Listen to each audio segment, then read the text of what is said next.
ఓం శాంతి. శివపరమాత్మ మహావాక్యాలు. బాబా ఏమంటున్నారంటే, ఒకరి బలహీనతలు, ఒకరు చేసిన పొరపాట్లు ఇంకొకరు చెప్పకండి, వినకండి, వినిపించకండి అని అంటున్నారనమాట. దానివల్ల మీకు పాపం జమ అవుతుంది అని అంటున్నారు. వాయుమండలం కూడా పాడవుతుంది అని అంటున్నారు. మరి ఈ వాక్యం గురించి ఏం చెప్తున్నారో మహావాక్యాలు ఇంకా మనం తెలుసుకుందామా? ఒకరి బలహీనతలు ఒకరు ధారణ వర్ణన చేయకండి, వాతావరణంలో వ్యాపింప చేయకండి. ఎవరైనా వినిపిస్తున్నా కానీ శుభభావనతో వాటిని తొలగించండి. వారు చెప్పారు కానీ నేను అనలేదు అని అనకండి. చెప్పిన వారికి మరియు విన్నవారికి కూడా పాపం తయారవుతుంది. కానీ శాతంలో తేడా ఉంటుంది. చెప్పిన వారికి విన్నవారికి శాతం ఉంటుంది. ఏమైతే కానీ మొత్తం మీద అయితే తయారవుతుంది కదా పాపం. విన్నా చెప్పినా సరే వ్యర్థ చింతన, బలహీన విషయాలు రాకూడదు. జరిగిపోయిన విషయాలను దయాహృదయులుగా అయ్యి ఇమిడ్చుకోండి. ఇమిడ్చుకొని శుభభావనతో ఆ ఆత్మ కొరకు మనస సేవ చేయండి. మీరు సహయోగి బ్రాహ్మణ ఆత్మలు, మీకు పంచతత్వాల పట్ల కూడా శుభభావన ఉండాలి.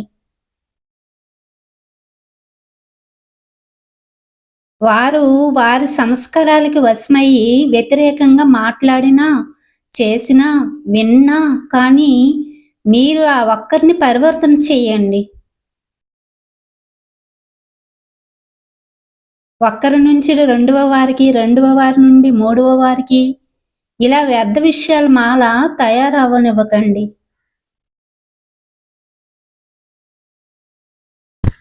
ఈ గుణం తప్పక ధారణ చెయ్యండి అని అంటున్నారు బాబా.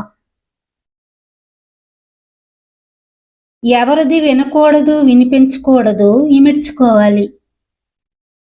ఎవరైతే బాగా ఇతరుల విషయాలు చెప్తారు కదా అందరికీ, వాళ్ళకి ఏంటంటే అదే పని మీద ఉంటారు. ఇతరుల విషయాలు అందరికి చెప్పడం, వాయుమండలాన్ని పాడు చేయడం. అలాంటి వ్యక్తిని మార్చండి అంటున్నారు. ఆ వ్యక్తిని మార్చుకుంటే అలా వదిలిస్తే ఆ వ్యక్తి ఏం చేస్తారు? ఇంకొకరికి ఇంకొకరికి ఇంకొకరికి చెప్తారు. అలాగా వ్యర్థమాల తయారవుతుంది. ఆ వ్యర్థమాల తయారవకుండా ఆ ఒక్క వ్యక్తిని మార్చండి అని బాబా అంటున్నారు. మనసు సేవ చేయమన్నారు. అంటే మనసు ద్వారా వాళ్ళని పరివర్తన చేయమన్నారు. చెప్తే విన్నారు కదా, అది బాబా చెప్తున్నారు.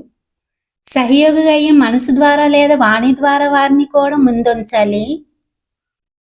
లేకుంటే వారు కూడా అనేక మందిని నాలుగు వైపుల పాడు చేయటానికి నిమిత్తం అవుతారు. ఈ విషయంపై విశేష ధ్యాస ఉంచండి అని బాబా అంటున్నారు. అలాగే ఈర్స్ కూడా విశేషత ఆధారంగానే ఉత్పన్నం అవుతుంది. సంస్కారాల ఘర్షణ జరుగుతుంది.